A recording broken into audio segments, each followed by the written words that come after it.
Hey there, girlfriend. Are you using SEO? If not, this is definitely the video for you because we are going to definitely get into how to demystify SEO for 2024. We'll see you on the other side.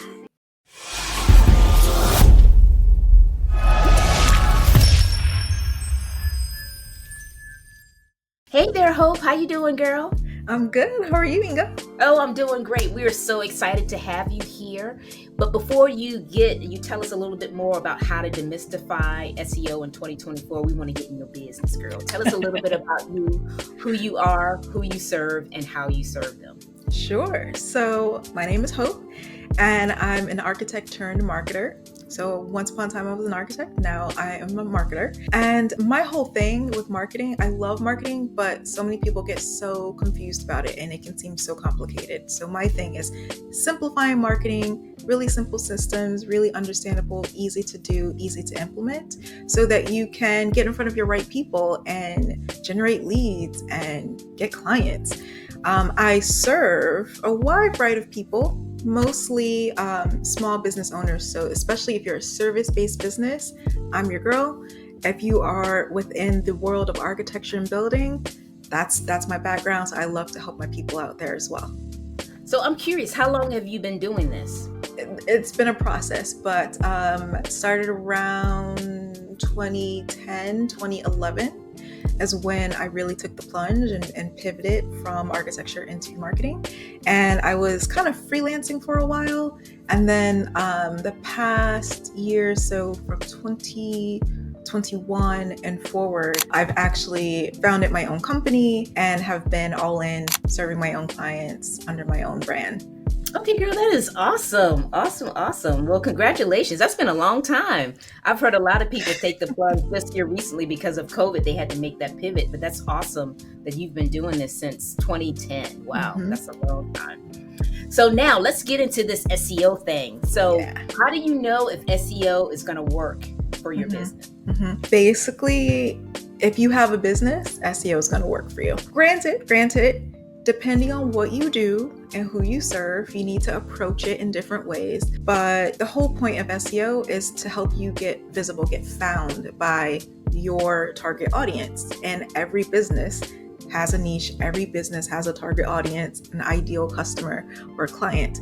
So SEO can help you get in front of those people so that they find you instead of you always have to do the chasing. Instead, let them come to you with SEO. I love it. This is an introvert dream. Yes, for sure. Definitely. So when it comes down to the SEO, what is a cost-effective way to implement this in your business right away? Well, honestly, learning a little bit about it, I really support business owners that want to learn what it is exactly and do the basics. There's a lot, it's a huge topic and there's a lot of moving parts, but there's a very basic amount of things that you can learn to do yourself that can help you get started. And that doesn't cost anything besides your time to learn it, and then your time to do the things that you've learned. So the most cost-effective way is to either take a short course, do some Googling, but basically learn a little bit, learn the terms, the terminology, learn exactly what it is. And then what you want to do is make sure you do have a website, because without the website, there's no SEO. But assuming you have a website, you want to make sure that website is what's called optimized. So there's things called keywords, and you want to make sure that when people are searching Google or any of the search engines and they're typing in keywords, that's all what a keyword really is, right? It's what someone's typing into because they're looking for something. So the words that they're using, if that matches what you do, you want your website to show up in those search results. So if you are a life coach and someone's typing in life coach, ideally you want your website to show up in those search results so they can click on it, go to your website, and experience your brand from there. Now, to do that, you need to first know what keywords you should be optimizing your website for? So that's number one, like what keywords should I be using? And then number two is like, okay, I know what keywords I need to optimize my website for. Like I know what keywords I want my website to show up for in search results. Now you need to optimize the pages on your website so that happens. So that's like your home page, your about page, your blog posts, all the pages on your website. Every page, and this is a key thing too, one page, one keyword. So if your keyword is one of your keywords may be, let's continue with the life coach idea, midlife coach in Louisiana. That could be like your homepage, but that means the other pages on your site should not be using that keyword, because otherwise they, like, if you do that, and it happens a lot, it's an easy mistake.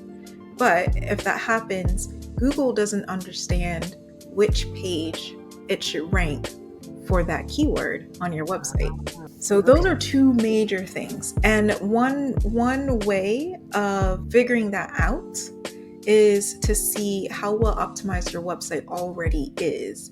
Because it could be, without you realizing that you've done this, you could be halfway there. Just because you know the content of your site, you know your services, you know your people. So when you're creating your website content, you're probably fairly optimized already. There's just some small things you need to do. So to figure that out, you get a website audit. And a website audit, there's so many ways you can get a website audit. So many tools that can do it for you. I also offer one. So keep that in mind for later. But basically all it does is give you a report saying, hey, this is how well your website is optimized, and here are some things you can do to better optimize it. And so once you have that report, you're like, okay, now I know what to do. And you take the keywords that you would like your website to show up for in search results, and you take your audit report, because it's telling you what's already optimized and what needs some help, what can use a little help, a little love. And you marry those two things together. So it's like, okay, now I know where I need to put my keywords.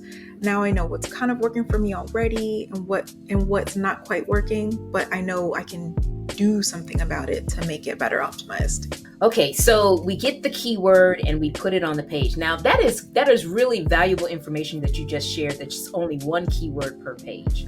Yes. Because if you think about it, if you had the same keyword on different pages, you're basically competing against each other. Exactly. So where do you put the keyword? Do you put the keyword, if you use one keyword, can you put the keyword in your content of your page, and like maybe your metadata of your page, and then maybe even the title of your page? How do you figure out where to put it? Yes. Are you putting that same keyword in all three of those places? And if I'm missing something, if there's somewhere else you're putting it to? Yeah, there's a few other places you can put it. So one keyword per page. When you've decided, okay, I'm going to use a certain keyword for a particular page on my site, just like you said, you put it in the page title, you put it in the metadata, you put it in the meta description, you put it, and if you have images or video on your page, then there's something called alt text. And that alt text, you don't see it, the people coming to your website don't see it, but Google sees it. And if anyone is vision impaired, they're using something called a screen reader to surf the internet, they see it. And that's the whole point of alt text, is just because vision impaired people can't see your images or your videos. So it tells them that this is an image, and it tells a little bit about what the image is and how it relates to the page. So it's a function that's, good for accessibility. It's good for people that, use screen readers. However, Google also, because it's a machine, cannot see images. So it uses the alt text to understand what your image is about on your page, how it relates to your page. Therefore, it's a great place to put your keyword. So it's another opportunity to optimize that particular page.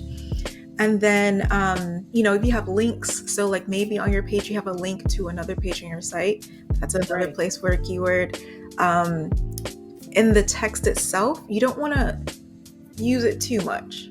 So I don't know if, so it depends on who remembers the old days, okay?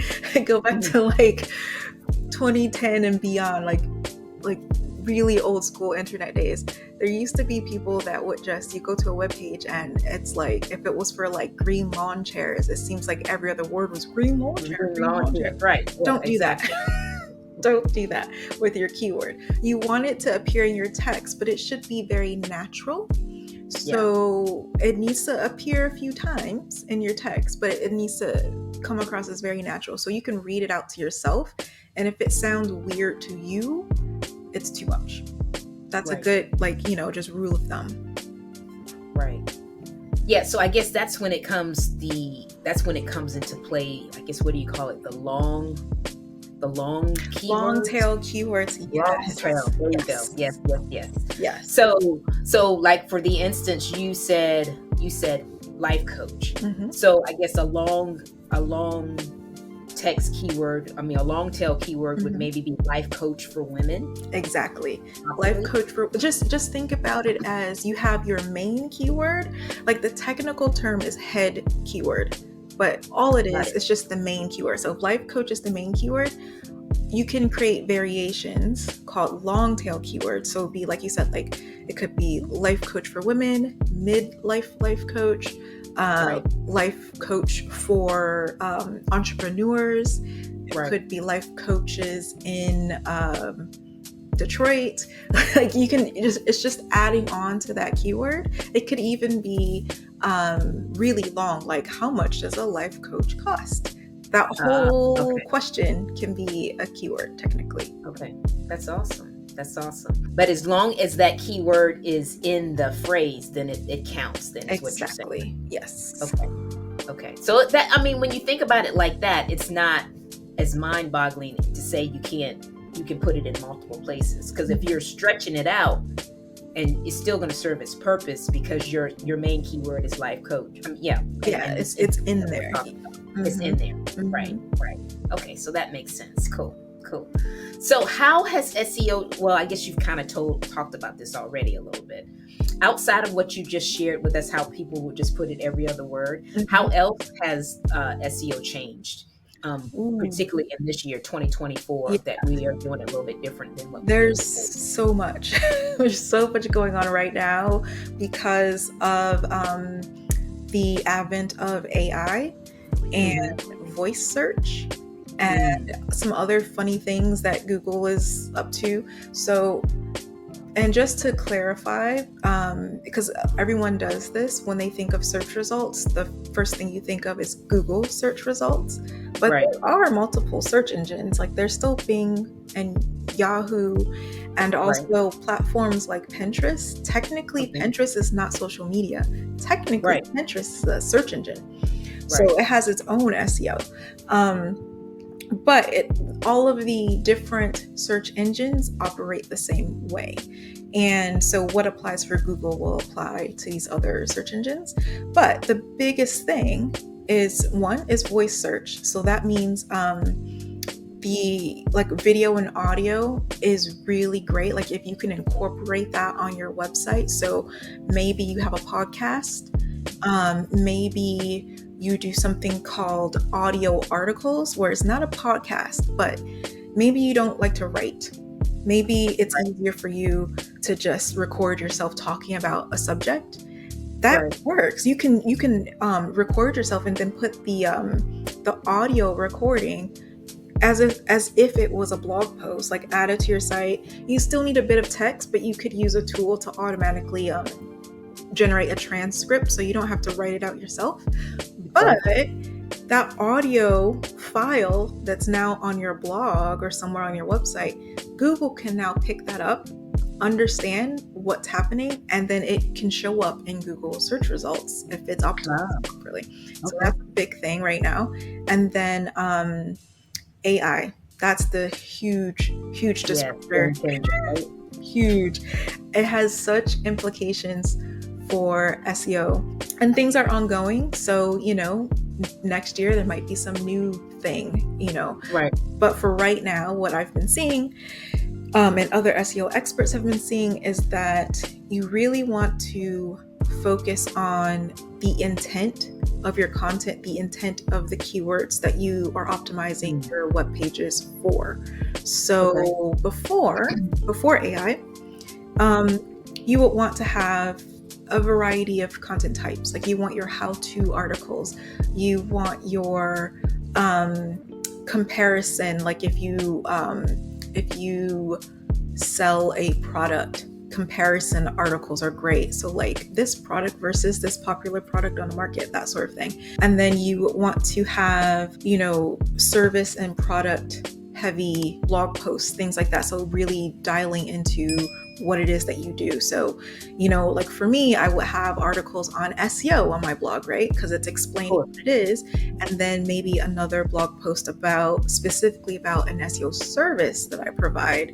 So those two articles, one is more, not service level, but it's more for someone just getting to know, as a knowledge-based article. So the intent is to teach. It's like, hey, I'm going to inform you. The other article where it's more service related, that is for someone that is already familiar with SEO, knows, or at least is interested in getting some SEO help. And so now they're looking for content about, okay, well, how much does SEO cost? Like who's in my area? Does it matter? Like all of those things. So that's a different person, right? They don't need the information anymore, like to know about the topic. They're looking for the service. So, and that still holds true today. But the thing is, AI is kind of replacing those information-based intent articles, because if you go to Google search, sometimes, it's not every single search you do, but sometimes you'll see what's called the AI overview. And that's when you put in a search. And you can see it like, it's like literally typing it in front of your eyes, like it's giving you your answer to your question, to your search. And it's pulling from content, from across the web, but it's answering your question. And a lot of times what happens is, depending on the question, if the answer is right there at the top of the search results, they're not going to click through to your website. They don't have to, right? They've got their answer. So focus less on that type of content. I'm not saying you should not do it. It's still important, because people are coming to your website from all sorts of places. So it's still good to have that type of informational content. But if you are time strapped and you're trying to do this yourself, then think about, okay, do I already have some informative type content on my site? If I do, then let's not focus on that so much. Let's not prioritize that. Let's prioritize content for people that are looking to buy, because they're looking for something else. And that's the type of content that AI, at least right now, that AI cannot do. Like you're not going to find that in search. So that's the content where, it'll still come up in search results, people click through, and those people, because they are looking to buy, that's great traffic to get. That you want to get those people. Sure. Right? It's commercial traffic more so than just informational traffic. Exactly. So it's really good to prioritize that content. And again, that does not mean you just don't need to do informational content. It's still important, but depending on where you are and what you're looking to achieve with SEO, you might want to prioritize the more commercial intent. So look for the buyers. Think about, when you're thinking about what kind of content to write, or if you're going to do audio, what type of things to talk about in your audio content. Think about your buyers. So not the people that are just finding you or just finding out about what it is that you do or that you sell, but the people that already have familiarity and they're looking for cost, they're looking for process, they're looking for how long something takes. They're looking for those types of details. So write content or create audio content around those things so that you don't have to worry about AI, taking your traffic. Right. Exactly. That's good. That's good advice. That's awesome advice. So I'm just curious, how do you measure your company or your business effectiveness with these SEO strategies that you told us about? Yeah, so this gets a little complicated sometimes, but I'm going to keep it super simple. You do need to look at metrics, and ideally on your website, you will have analytics installed. So Google Analytics is like the gold standard, and it's free. Right. So I mean, I really encourage, if you don't already have analytics installed, get a free Google Analytics account, install it on your website so it can start tracking what's happening on your website. There are other analytic tools that you can use, and that is fine. But Google is the gold standard. Right? Yeah. So why not use it? Right. And so what you want to look at though is, well, actually there's two things. One is Google Analytics. The other one is something called Google Search Console. Also free.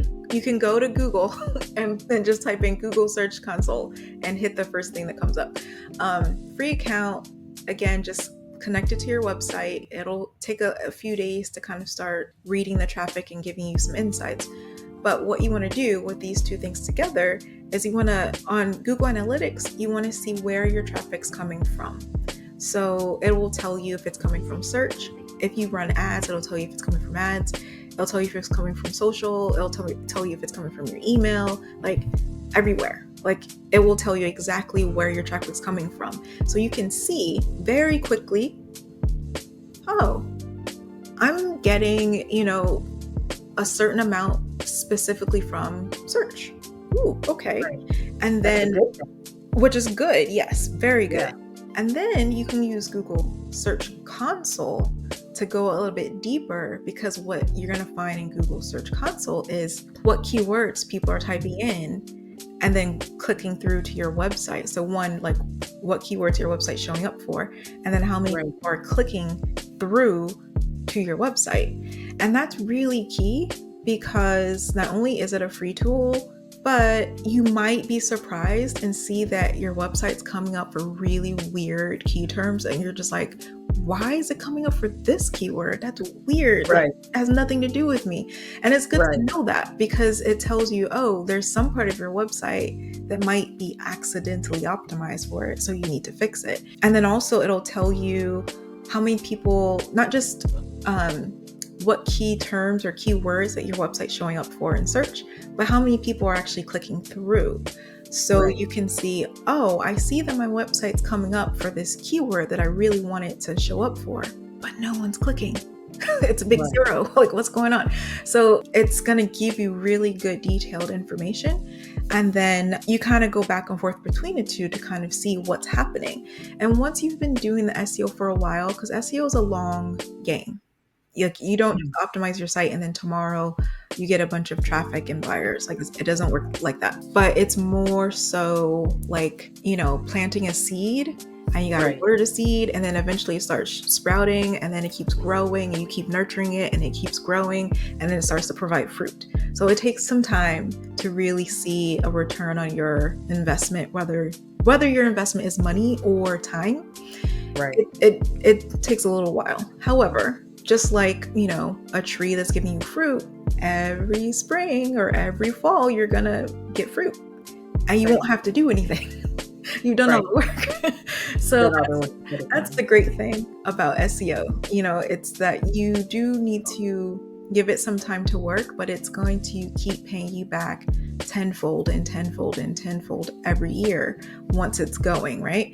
And to see what's happening, if you look at your metrics in Google Analytics and in Google Search Console, you can kind of see if anything needs tweaking or if something's not working as expected, because it gives you, both of those tools gives you such deep insights on your website. And again, they're cost effective because they're free. Exactly. I love it. I love it. I love it. Well, girl, you have given us some great information just to really use this SEO thing, because I don't know, I'm a firm believer of trying to do the free 99 stuff first. Because if you know it works free, you know it will work when you pay. So, So for people that are spending money on ads and you're not sure if it's going to work yet, try it on the free side first before you before you start paying for it, for sure. Yeah. But I wanted to ask you, I'm sure you have something for us that we can kind of indulge and get to know you a little bit better. Can you tell us a little bit more about that? Yes. And I'll put that link across. Yeah. So I have a little freebie for you all. What it is a free SEO audit. So you just go to the link that you see on the screen, and you just put in the URL of your website and click a button, and it's going to take a few seconds, and then you will have this full report. And what I like about the report, and what I assume you will like about it, is that it's in layman's terms, right? So you get a letter grade from A to F. Everyone understands that. So if you get an A, you're like, oh, I'm doing something good. And if you get like a D, it's like, oh, okay, something not too good.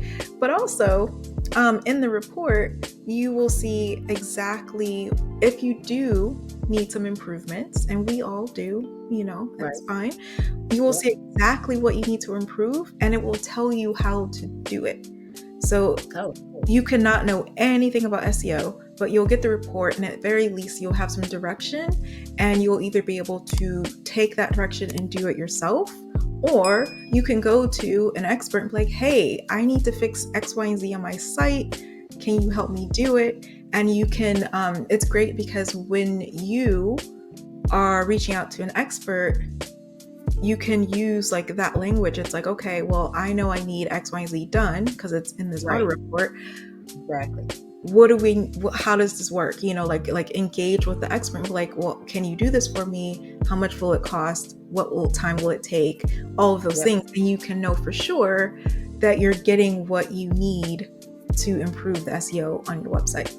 Yes, I love it. I love it. I love it. I really think it's very important to know a little bit about something. I know oftentimes people want to delegate this off. I know, Coach, we were talking about that initially. Mm-hmm. But from my vantage point, you need to know a little bit of something about it. So when they start talking to you about what they can do for you, that you kind of understand what they're actually doing for you. Exactly. For sure. Exactly. For sure.